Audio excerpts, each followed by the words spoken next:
आज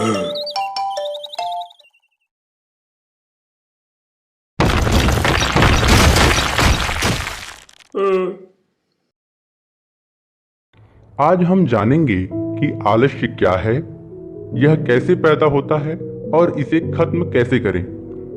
एक बार आलस्य से परेशान एक व्यक्ति गौतम बुद्ध के पास आता है।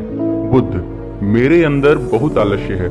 मैं इस आलस्य की वजह से अपने जीवन में वो सब कुछ नहीं कर पा रहा हूँ जो मैं करना चाहता हूँ। इस आलस्य ने मुझे बहुत परेशान कर रखा है। इसकी वजह से मैं अपने जीवन में उन्नति नहीं कर पा रहा हूँ। कृपया मुझे इस आलस्य से छुटकारा पाने का कोई तरीका बताएं। यह सुन गौतम बुद्ध मुस्कुराते हैं और उस आलसी व्यक्ति से कहते हैं कि तुम्हें कैसे पता कि तुम्हारे अंदर आलस्य है? उस आलसी व्यक्ति ने कहा, बुद्ध, केवल मैं ही नहीं, मेरा पूरा परिवार भी यही कहता है कि मैं एक आलसी व्यक्ति हूँ। बुद्ध ने कहा, क्या तुम मुझे इसका प्रमाण दे सकते हो कि तुम एक आलसी व्यक्ति हो? उस आलसी व्यक्ति ने कहा, बुद्ध, मैं दे सकता हूँ। बुद्ध ने कहा, फिर प्रमाण दो। उस आलसी व्यक्ति ने कहा, बुद्ध, मैं ये तो जानता हूँ कि सुबह उठना मेरे स्वास्थ्य और मेरे मन दोनों के लिए लाभकारी है, लेकिन मेरा आलस्य मुझे सुबह उठने नहीं देता। बुद्ध ने कहा, अच्छा, परंतु तुम्हें क्या पता है कि आलस्य होता क्या है? उस आलसी व्यक्ति ने कहा, बुद्ध, मुझे ये तो नहीं पता कि आलस्य होता क्या है, लेकिन ये जो कुछ भी है बहुत बुरा है। बुद्ध ने कहा, आलस्य एक मानसिक अवस्था है, एक भाव है, एक विचार है, जिसे जाने अनजाने में हम इंसान खुद ही अपने अंदर पैदा करते हैं। आलसी व्यक्ति ने कहा, परंतु वो कैसे बुद्ध? बुद्ध ने कहा, पहले तो हम यह समझो कि हमारे भीतर आलस्य दो कारणों से पैदा होता है। पहला कारण है शारीरिक और दूसरा कारण है मानसिक। शारीरिक आलस्य का पहला कारण है भोजन।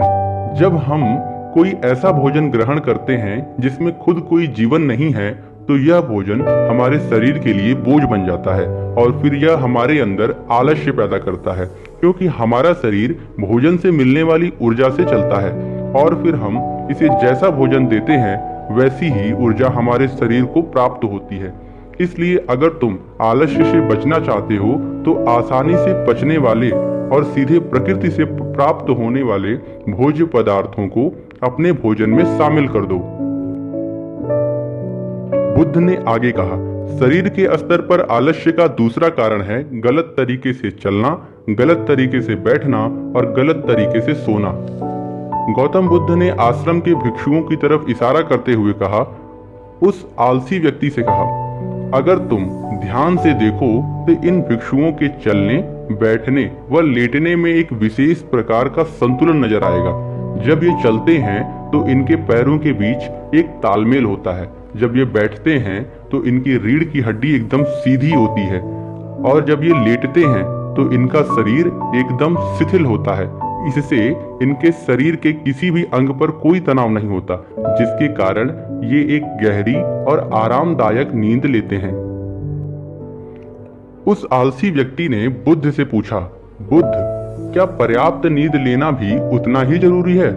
बुद्ध ने कहा, न कम न ज्यादा, हमेशा ही पर्याप्त मात्रा में सोना लाभकारी होता है।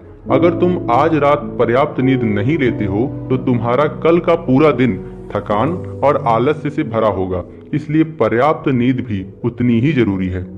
बुद्ध ने आगे कहा, शरीर के स्तर पर तीसरा कारण है सुबह जल्दी न उठना। यह सुन उस आलसी व्यक्ति ने कहा, हाँ बुद्ध, मैं तो सुबह जल्दी उठ ही नहीं पाता हूँ। बुद्ध ने कहा, तुम सुबह जल्दी उठ पाओगे जब तुम रात में जल्दी सो जाओगे। बुद्ध ने अपने भिक्षुओं की तरफ इशारा करते हुए कहा, इन्होंने अपने सोने का समय निश्चित कर रखा है और यही कारण है कि ये प्रातः काल जल्दी उठ पाने में सक्षम हो पाते हैं। हर एक बौद्ध भिक्षु को अनुशासन का पालन करना होता है और यही अनुशासन इनके जीवन में संतुलन लाता है। कुछ लोग अनुशासन को एक बंधन समझते हैं और उन्हें लगता है कि अनुशासन उन्हें बांधता है, लेकिन सच्चाई तो यह है कि अनुशासन हमें बांधता नहीं, स्वतंत्र करता है। इसलिए अगर तुम शारीरिक स्तर पर आलस्य से छुटकारा पाना चाहते हो तो खुद को अनुशासन में ढालो, एक निश्चित दिनचर्या का पालन करो। उस आलसी व्यक्ति ने कहा, लेकिन बुद्ध, शुरुआत कहाँ से करूं? बुद्ध ने कहा, शुरुआत अभी से करो। जो तुम इस समय कर रहे हो उसे पूरे ध्यान से करो। बुद्ध ने आगे कहा, मन के स्तर पर आलस्य का पहला कारण है हमारी गलत धारणाएं। जब हम किसी काम के लिए खुद को काबिल नहीं समझते तो हमारे भीतर आलस्य पैदा होता है। अगर हमारे मन ने यह विश्वास कर लिया कि पिछली बार की तरह इस बार भी हम इस काम में असफल ही होंगे, तो उस काम को करने में हमें आलस्य आएगा। जबकि हम खुद को यह नहीं समझा पाते कि पिछली बार और इस बार में बहुत फर्क है। अब हम मानसिक तौर पर वो नहीं है जो पहले थे। हमने पिछली हार से बहुत कुछ सीखा भी है। मानसिक आलस्य से बचने के लिए सबसे पहले खुद पर विश्वास करना सीखो। मानसिक आलस्य का दूसरा कारण है छोटी सोच वाले और आलसी व्यक्तियों का साथ करना। कई बार ऐसा होता है हम खुद आलसी नहीं होते, लेकिन कुछ आलसी और कामचोर लोगों के साथ रहते रहते खुद भी आलसी और कामचोर बन जाते हैं। यह सुन उस आलसी व्यक्ति ने कहा, हाँ बुद्ध, इसे तो मैं अवश्य महसूस किया है। बुद्ध ने कहा, तो सबसे पहले आलसी और कामचोर लोगों की संगति में रहना छोड़ दो। बुद्ध ने आगे कहा, मानसिक आलस्य का तीसरा कारण है काम को टालने की आदत।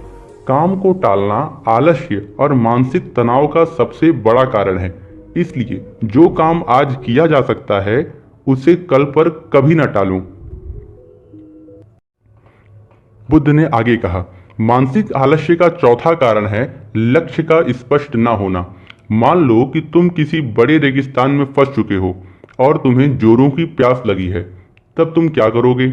उस आलसी व्यक्ति ने कहा, मैं पानी की तलाश करूंगा। मैं कोशिश करूंगा कि जल्द से जल्द किसी गांव पहुंच जाऊं। बुद्ध ने कहा, अगर बहुत तलाश के बाद तुम्हें पानी ना मिले तब? उस आदमी ने कहा, मैं तब भी प्रयास करता रहूंगा क्योंकि मेरे पास और कोई विकल्प नहीं। बुद्ध ने मुस्कुराते हुए कहा, इंसान को आलस्य तभी घेरता है जब उसके पास कोई स्पष्ट लक्ष्य नहीं होता या फिर उसके पास कई विकल्प होते हैं। इसलिए लक्ष्य का निश्चित होना परम आवश्यक है।